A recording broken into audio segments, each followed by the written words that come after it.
Hello, in this tutorial I'm gonna show you how to create a short hair with dynamic grooming.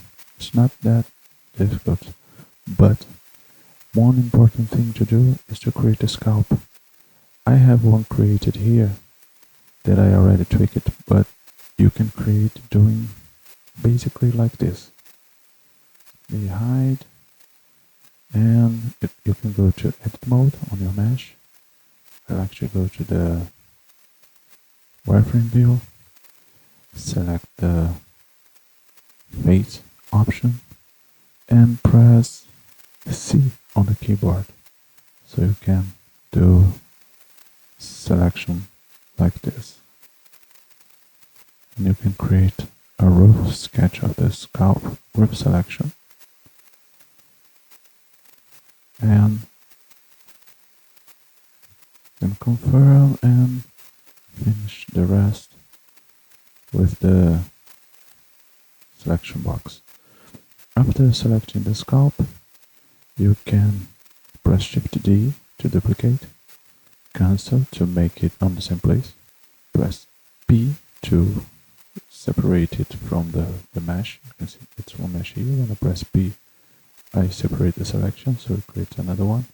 You go out of the edit mode, go to the object mode, and here it's your scalp that you can use to create the hair. I'm not gonna use this one because I got one better that I already done. Let me delete it and let me show the scalp again. So you select the scalp, then in grooming you create a hair. You can see that by default it created that huge strand of hair. One important thing is what I'm doing is using usual height of a head, which is approximately 0.2 meters. It's the size of the head that I'm using.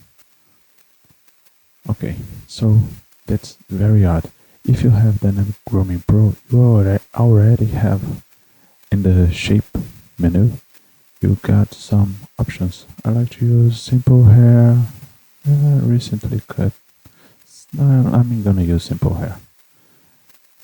You can load and it's gonna look more like a real hair. Okay, another thing is the size. Usually I see that the size, interesting size, would be 0.1. You get a cool size for the hair. And press adjust display so it cranks up the selections here. And if you wanna see on the viewport, you can press this button. I don't like to see it on the viewport, so I usually hide it. And now let's go to the grooming. The grooming is basically going to the particle edit. You can go here, or here, or change up here to the particle edit. And what I'm gonna do, select the comb option, increase a little bit my brush size, and I'm gonna comb it down this side, and let me push it to the other side, the other one, and then push it down just a tiny bit. Okay, I think that basically is good for now. Okay, so let me push it a little bit.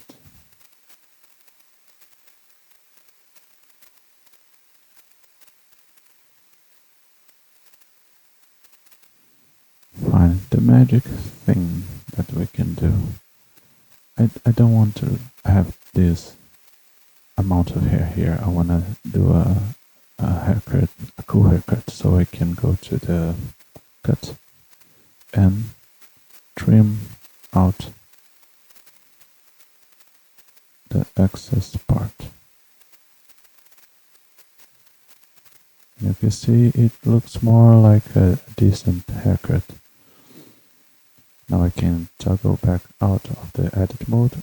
Here we have only the strands, we don't have children, so if we are going to render it, it looks like she's getting bald. So what can we do?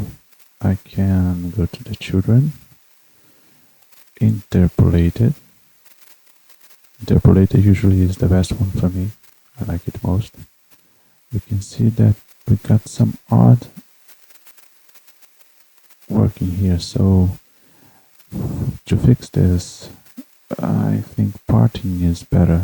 So we can tweak it a little bit. You can see that it follows better.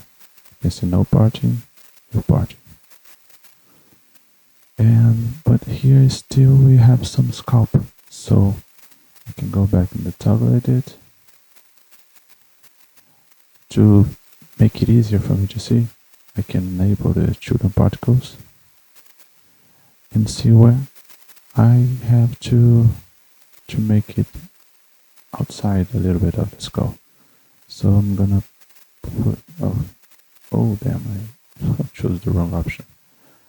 I have to go to the comb and push it a little bit out. Up here too, so it doesn't intersect too much with the skull. You push it up here, go here, and I think it's mostly it. Let's toggle back and see the result. You can see here it looks better. You can, let me go back again, and I have to put the hair out of the ear, her ear. Some tweaking you do to make it look better.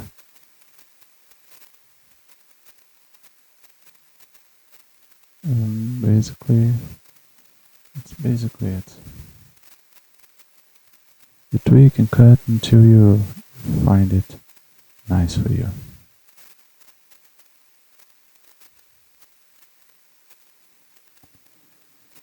Okay, let me toggle back. Let me see the result. Rendering. It's in cycles. You see here, it's somewhat nice. I just think I got to fix the ear on this side, but it's intersecting. Toggle back again. And one thing I like to do, how do I move only this hair over the ear and not the other ones? I can control click to select only this part affecting the ear. Let me choose a little bit more, and we can use the linked option, so it affects only the selected ones, and I can brush it without affecting the others. I can unselect and select just this part, link it, push a little bit too, and let me select and just this part. Now I'm gonna push only this part, and let's see how it looks. No, much better. What I can do too is to increase the amount of hair, but now that's too much hair. I think maybe 20, maybe 50. So you can decide which one is better for you. One thing left that is interesting to do is, let's move here to solid view, and we can create a specific shader for this hair. we can go to the material option, create a new one here, HairTutorial, and change the principal BSDF to principal hair BSDF. I like to use melanin concentration, and you basically just move this slider and this slider to get the color. You can see here. Oh, first you have to change the scalp particle hair to use this new shader. You can choose here. Oh, she's too blonde, so I can make it darker. I like to decrease the melanin redness, so you can choose more brunette or blonde. Okay, but this is too a single color. We can change this, mixing, increasing the random color. We got more realistic result. And I think basically that's it. Within 10 minutes you can do a cool hairstyle using dynamic grooming. Well, have fun.